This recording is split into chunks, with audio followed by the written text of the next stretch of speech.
सागर सिमट कर आ गया, पाते ही उनका हुक्म। अरे खादिम ने कासा जब अना सागर पे रख दिया, खादिम ने कासा जब अना सागर पे रख दिया। और ये शेर मैं आपको बताऊं, अगर माँ से मोहब्बत आपको है तो जरूर इस शेर पर मचल जाएंगे। अगर यकीनन माँ से मोहब्बत रखते हैं तो, और माँ को प्यार देते हैं तो, माँ की अजमतों को मानते हैं तो, माँ के कदमों में बैठना बाइसे फख्र समझते हैं तो, शायर कहता है कि ऐसा लगा कि अर्श के साये में आ गए, ऐसा लगा कि अर्श के साये में आ गए, जब माँ ने अपना हाथ मेरे सर पे रख दिया, जब माँ ने अपना हाथ मेरे सर पे रख दिया। अजीजाने गिरामी कद्र, अब यहाँ तक शायरी आपने समाप्त कर ली है। अब मैं आने जो आयते करीमा पढ़ने का शरफ हासिल किया है, मैं आज की महफिल से कुछ आपको पैगाम देना चाहूंगा। हम और आप आका की विलादत की महफिल में बैठे हैं। मेरे आका सल्लल्लाहु ताला अलैहि वसल्लम का बड़ा एहसान है, अल्लाह तबारक व तआला का बहुत बड़ा करम है कि अल्लाह तबारक व तआला ने हम और आपके दरमियान अपना एक महबूब भेजा। वही तारीख है, वही 12 तारीख 12 रबीउल अव्वल शरीफ की तारीख आने वाली है। अजीजाने गिरामी कद्र, अल्लाह तबारक व तआला ने अपने महबूब को भेजकर हम पर बड़ा एहसान किया, दुनिया पर बड़ा एहसान किया।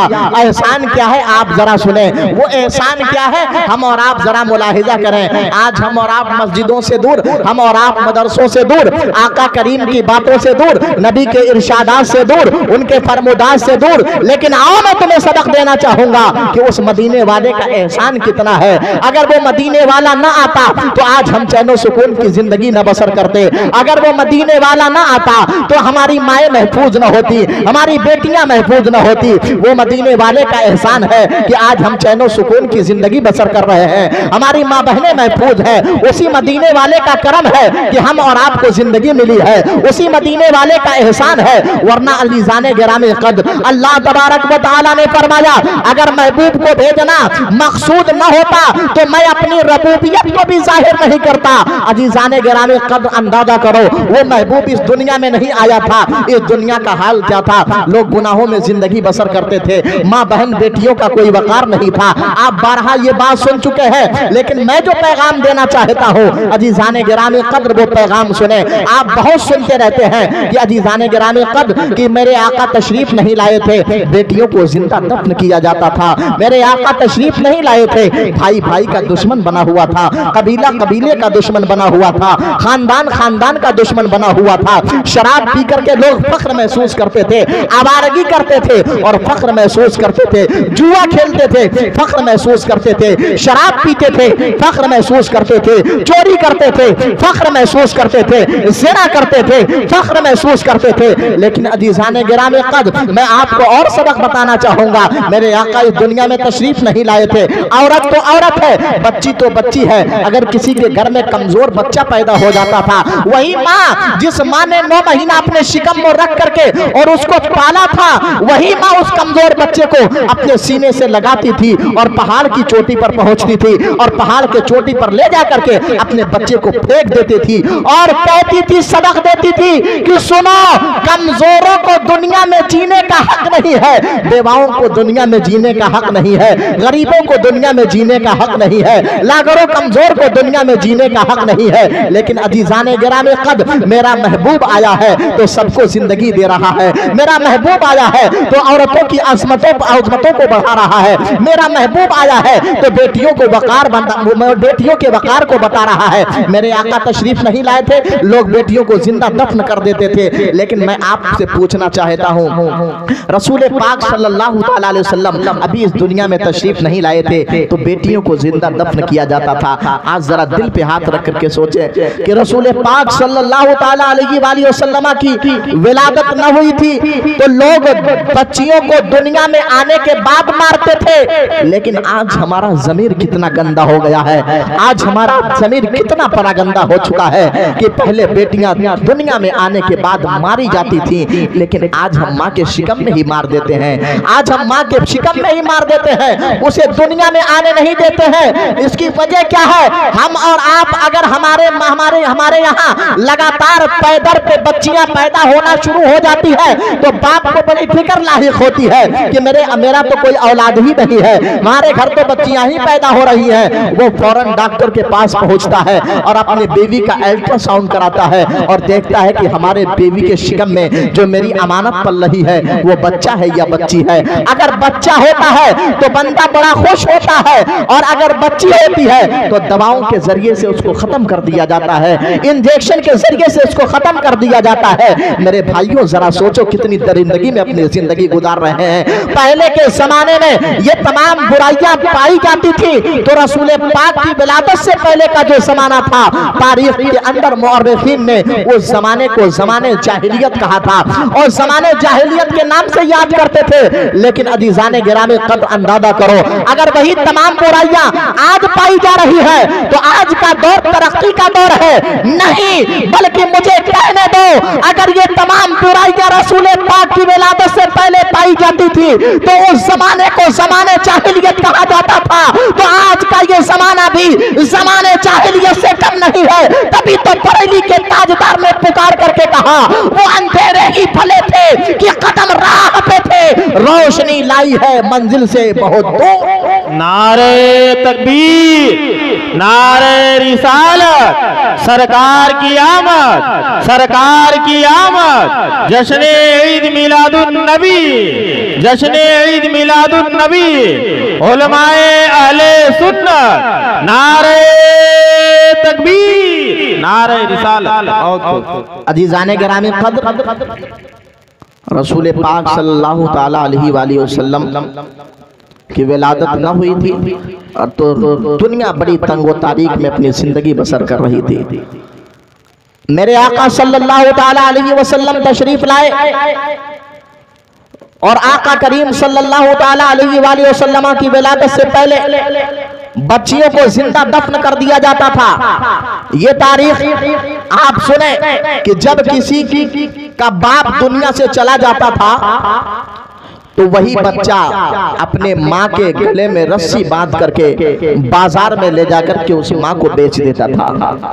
आप अंदाजा करें कि जब कोई अपने मोहल्ले से गांव से निकलता था किसी काम के गरज से, और अगर वो किसी बेवा के शक्ल को देख लेता था तो वापस लौट करके चला आता था कि मैंने एक मनहूसा की शक्ल देख ली है, अब आज हमारा काम नहीं होगा। लेकिन आओ मदीने वाले की रहमतें देखो, मेरे आका तशरीफ लाए हैं तो बेवाओं को किस कदर इज्जत से नवाज रहे हैं। मेरे आका तशरीफ लाए हैं तो बेटियों को किस तरीके से वकार से नवाज रहे हैं। मेरे आका नहीं आए थे तो बच्चियों को जिंदा दफन किया जाता था, लेकिन जब मेरे आका दुनिया में तशरीफ लाए तो दुनिया वालों को सबक दिया कि ऐ दुनिया वालों सुनो, जिन बेटियों को तुम जिंदा दफन कर देते हो वो बेटियां तुम्हारे लिए सहमत नहीं है, बल्कि अगर तुम्हारे घर में बच्ची पैदा होती है तो जब बच्चा पैदा होता है तो एक रहमत लेकर के आता है, लेकिन अगर तुम्हारे घर में बेटी पैदा होती है तो वो अल्लाह की बारगाह से दो रहमतें लेके आती है। मेरे आका सल्लल्लाहु ताला अलैहि वसल्लम ने अपने जिंदगी जब गुजारी, जब इस दुनिया में तशरीफ लाए तो मेरे आका सल्लल्लाहु ताला अलैहि वसल्लम ने 25 साल की उम्र में 40 साल की खातून उम्मुल मोमिनीन हजरत खदीजतुल कुबरा रज़ियल्लाहु ताला अन्हा से निकाह फरमाया और दुनिया वालों को सबक दिया कि सुनो, इन बेवाओं को तुम मनहूस न समझा करो, इनको तुम इनके शौहरों के साथ चिता पर चलाया न करो, बल्कि ये बेवा खातून तुम्हारे लिए मनहूस नहीं है, बल्कि तुम्हारा रसूल उससे निकाह करके ये सबक दे रहा है कि जिस तरीके से समाज में औरों को जीने का हक है उसी तरीके से बेवा को भी जीने का हक।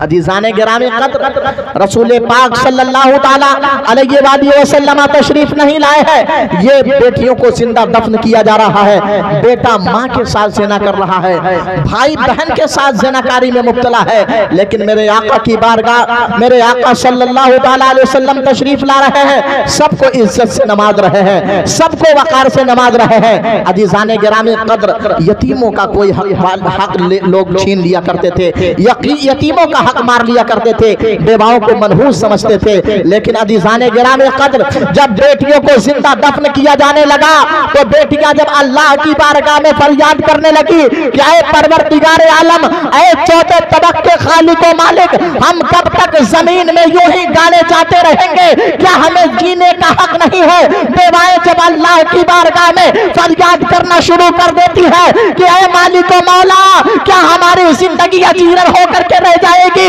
तो हातिब गैबी ने आवाज दिया कि ऐ बेवाओं, तुम्हें घबराने की जरूरत नहीं है, ऐ कमजोरों तुम्हें घबराने की जरूरत नहीं है, ऐ बेटियों तुम्हें घबराने की जरूरत नहीं है, बल्कि मेरा एक महबूब जा रहा है जो तुम्हें जिंदगी देता नजर आएगा।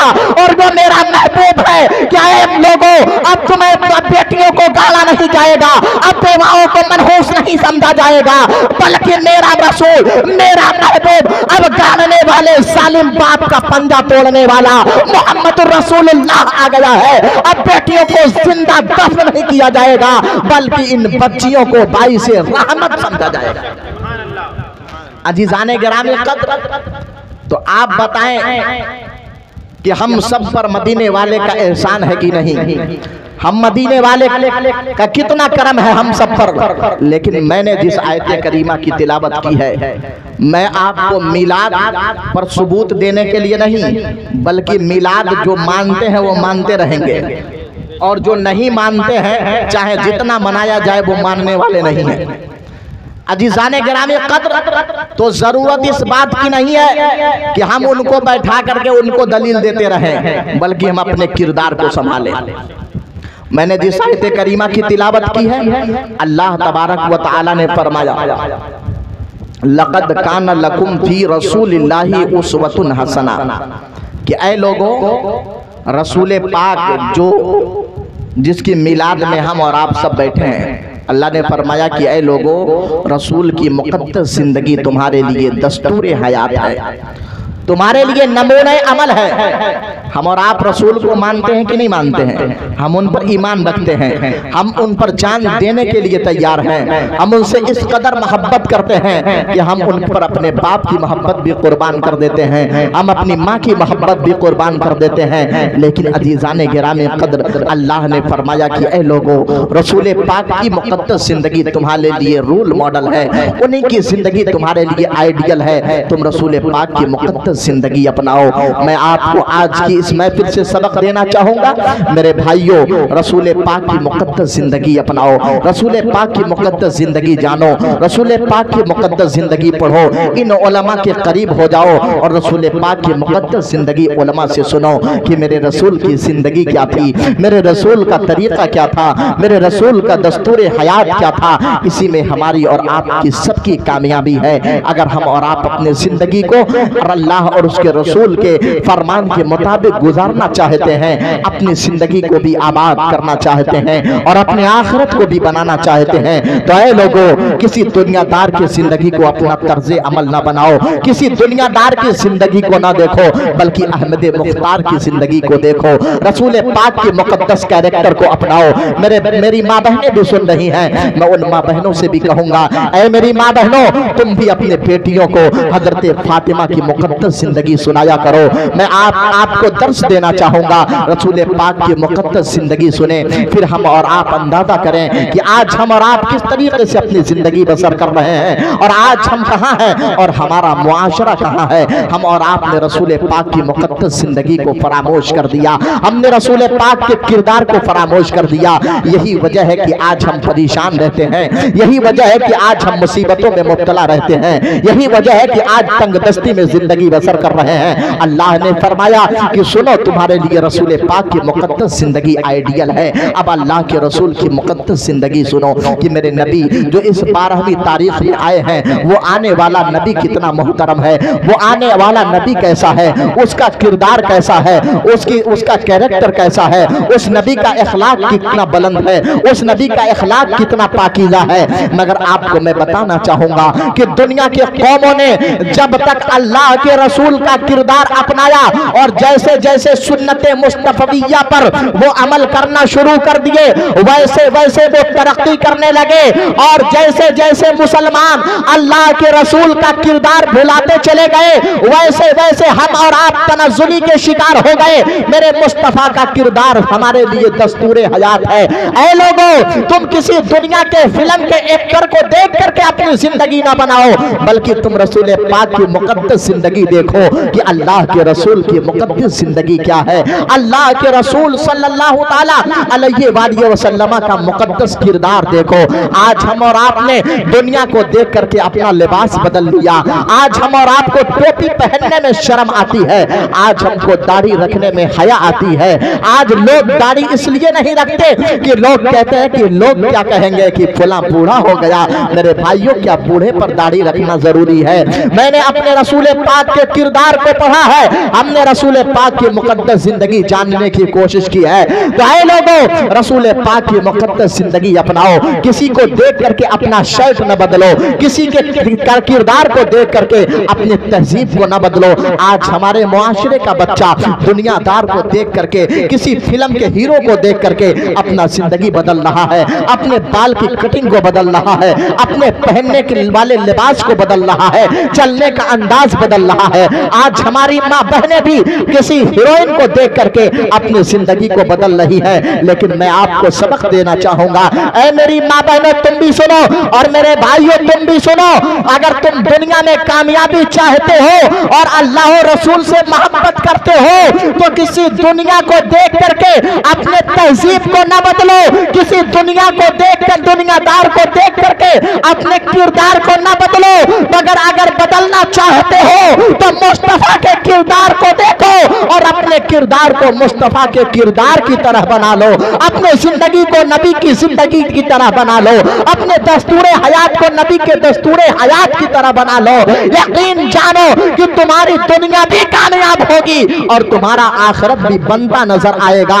लेकिन अजीजाने गिरामे कद्र, आज हमारे बच्चे इसलिए दुनिया के किरदार को अपनाते हैं कि वो नबी का किरदार नहीं जानते। आओ मैं तुम्हें नबी का किरदार बताता हूँ कि हम जिस नबी के मिलाद में बैठे हैं वो मदीने वाला कितना हसीन है, उस मदीने वाले का किरदार कितना हसीन है। अजीजाने गिरामे कद्र, अल्लाह के रसूल एक दिन अपने काशाने नबूवत से निकलते हैं। रात की तारीकी है, रात की तारीकी में आप जब गलियों में निकलते हैं, जब गली में निकलते हैं तो एक आवाज आपके कानों से टकराती है। कोई ऐसा शख्स है जो रात की तारीकी में दहाड़े मार करके रो रहा है, बड़ी दर्द भरी आवाज में रो रहा है। मेरे आका जब के कानों तक जब वो आवाज पहुंचती है तो मेरे महबूब को अल्लाह तबारक व तआला ने रहमतुल लिल आलमीन बना करके भेजा है। मेरा महबूब जब उस आवाज को सुनता है तो अजीजाने गिरामे कद्र रसूल पाक उस आवाज के पीछे पीछे जाते हैं कि आखिर इस रात की तारीकी में इस कदर दर्द भरी आवाज में रोने वाला कौन है। सुनो, मेरे नबी का किरदार देखो। पूरी दुनिया में मेरे नबी से ज्यादा हसीन कोई नहीं है, उनके जैसा किरदार किसी का नहीं है। रसूल पाक सल्लल्लाहु ताला अलैहि वसल्लम जब आवाज का ताक़ुब करके और उस रोने वाले के करीब पहुंच जाते हैं तो क्या देखते हैं कि एक जवान है, रात की तारीकी है, चक्की चला रहा है और चीख कर रहा है, चक्की चला रहा है, दहाड़े मार करके रो रहा है। रसूल पाक उस जवान के करीब जाते हैं और कहते हैं, ए जवान ये बता, तू इस रात की तारीकी में चक्की भी चला रहा है और तुम दर्द भरी आवाज में रो भी रहा है। वो जवान कहता है, क्या है आने वाला चला जा, मेरे पास ना आ, मुझसे ना सवाल कर, मेरे पास बहुत बहुत पूछने वाले आते हैं, लेकिन मेरी मदद कोई नहीं करता है। मेरे पास मेरे मर्ज को हर कोई सुनता है, लेकिन इलाज कोई नहीं बताता है। इलाज किसी के पास नहीं है, लेकिन उनको क्या मालूम कि आने वाला कोई और नहीं है बल्कि रहमतुल आलमीन है। आने वाला कोई और नहीं है बल्कि अल्लाह का महबूब है। मेरे आका फरमाते हैं कि बता तो सही, आखिर रो क्यों रहा है, आखिर परेशानी क्या है। वो जवान कहता है कि ऐ साइल, अगर तू पूछता है तो सुन, मैं एक गुलाम हूँ। मैं रात की तारीकी में मेरे मालिक ने मुझे ये जौ दे दिया पीसने के लिए, और सुबह तक मुझे ये जौ को पीस करके अपने मालिक के हवाले करना है। अगर मैं सुबह तक इसको पीस कर मालिक के हवाले न किया तो मेरा जो मालिक है बड़ा जालिम है, बड़ा जाबिर है, बड़ा जालिम बेरहम है। वो मुझे सुबह बहुत मारेगा, मुझे बहुत सताएगा। इसलिए मैं रात की तारीकी में, आप देखो मुझे बुखार कितनी शिद्दत की है, लेकिन फिर भी मैं चक्की चला रहा हूँ। ऐ आने वाला, आज तू मेरी जिंदगी को पूछ रहा है तो सुन, अभी मैं अपनी जिंदगी किस कदर मुसीबत में गुजार रहा हूँ। मेरे आका फरमाते हैं कि सुनो, तुम चक्की चलाना बंद कर दो। वो जवान कहता नहीं नहीं, अगर मैं चक्की चलाना बंद कर दिया तो मेरा जो मालिक बनो उमैया है वो मुझे सुबह बहुत मारेगा। मेरे आका फरमाते हैं कि तुम चक्की चलाना बंद करो। मेरे आका उठते हैं और अपने काशाने नबूवत में जाते हैं, खजूर का एक खोशा लाते हैं और एक हाथ में दूध का प्याला लाते हैं, ला करके उस गुलाम को पेश करते हैं। वो गुलाम को मेरे आका खजूर खिला रहे हैं, खजूर खिला करके दूध पिलाते हैं, और दूध पिलाते से कहते हैं, दूध पिलाने के बाद आप कहते हैं अब तुम आराम कर लो। वो जवान कहता है क्या है आने वाला, अगर मैं इस रात में आराम करने लग गया और सुबह तक ये आटा तैयार ना हुआ तो मेरा मालिक जब सुबह उठेगा और जब आटा तैयार नहीं पाएगा तो मुझे बहुत सताएगा, बहुत मारेगा। हम और आप अपने नबी का किरदार देखें। मुस्तफा जाने रहमत फरमाते हैं, गुलाम सुन, तू आराम कर, मैं तुम्हारी चक्की चला करके आटा तैयार करूंगा। अजीजाने गिरामे कद्र मेरे आका रहमतुल लिल आलमीन का किरदार देखो। मालिक गुलाम को सुला रहा है और गुलाम को सुला करके खुद चक्की पीस रहा है। हम सबका महबूब चक्की पीस रहा है। रात भर मेरे आका चक्की चलाते रहे, गुलाम सोता रहा। सुबह की सफेदी नमूदार हुई। मेरे आका फरमाते उठो, ये देखो आटा तैयार है, तुम अपने मालिक को पेश कर देना। अजीजाने गिरामे कद्र मेरे नबी का किरदार देखो। आज हम और आपने अपने किरदार को बिगाड़ करके और इस्लाम को हमने बर्बाद किया है। आज अपने किरदार को बिगाड़ करके लोगों के दरमियान हमने ये पेश किया है कि ये है इस्लाम। लेकिन सुनो, मेरे नबी का किरदार देखो। मेरे नबी जब उस चक्की को चला करके आटा पीस लेते हैं, सुबह गुलाम को जगाते हैं और कहते हैं ले तुम्हारा आटा तैयार है। वो गुलाम कहता है कि आके आटा तैयार कर दिया आपने? फरमाया हाँ आटा तैयार कर दिया। मेरे रसूल आप पलटना चाहते हैं, जाना चाहते हैं? तो वो गुलाम फौरन नबी के दामन को पकड़ लेता है और कहता है कि आए आने वाला साहिल, ये बता कि आखिर तू है कौन कि तू मेरी इतनी मदद कर रहा है? आज तक कोई मेरे पास इस तरीके से नहीं आया था जो मुझे दूध भी पिलाए, मेरा काम भी कर दे। आने वाले तो मेरे पास बहुत आते हैं, लेकिन सब सताने के लिए आते हैं, सब ताना देने के लिए आते हैं। लेकिन तू कितना हसीन है, तू कितना प्यारा है, तू किसका महबूब है, तू किसका लाडला है, आखिर तू है कौन? मेरे आका फरमाते हैं कि छोड़ो, मैं क्या बताऊं कि मैं कौन हूं? वो गुलाम कहता नहीं नहीं, आपको बताना होगा कि आप कौन है। मेरे आका फरमाते हैं ऐ गुलाम, अगर तू जानना चाहता है मैं कौन हूं तो सुन। वो गुलाम से कहते हैं मेरे आका की सुन, मैं ही मोहम्मद बिन अब्दुल्ला हूं और मैं भी अल्लाह का महबूब हूं। अजीजाने गिरामे कद्र वो गुलाम नबी के कदमों में गिर जाता है और कहता है कि आए महबूब खुदा, अल्लाह तबारक व तआला का महबूब जब इतना हसीन है, उसका किरदार जब इतना पाकीज़ा है, तो जो परवरदिगार ने भेजा है वो परवरदिगार कितना पाकीज़ा और किस कदर बुलंद पाला होगा। तभी तो शायर ने पुकार करके कहा, जब उनके गदा पर देते हैं शाहाने समाना की झोली, मोहताज का जब ये आलम है, मुख्तार का आलम। अजीजाने गिरामे कद्र, ये मेरे नबी का किरदार है। आज लोग इस्लाम को बुरा भला कहते हैं, आज लोग इस्लाम पर उंगली उठाते हैं, रसूल पाक की ज़ात पर उंगली उठाते हैं। क्यों उठाते हैं? इसलिए कि वो इस्लाम को जानते नहीं। वो इस्लाम को जानेंगे कैसे? क्या वो हमारी किताबों को पढ़ के जानेंगे? वो कुरान पढ़ने के लिए आएंगे? वो हदीस की किताबें पढ़ने के लिए आएंगे? नहीं, बल्कि हमारे किरदार को देख करके इस्लाम को समझेंगे। हमारा किरदार जैसा होगा तो लोग समझेंगे यार जिस मज़हब का ये मानने आने वाला है, वो मजहब कितना अच्छा दस्तूर सिखाता है कि इसका किरदार इतना अच्छा है। जब इसका किरदार इतना अच्छा है तो इसका दीन कितना अच्छा होगा, और जब वो दीन लेकर के आने वाला मोहम्मदुर रसूलुल्लाह कितना अच्छा होगा। और जिस परवरदिगार आलम ने इस दीन को दे करके भेजा है, उस परवरदिगार आलम की बुलंदी का आलम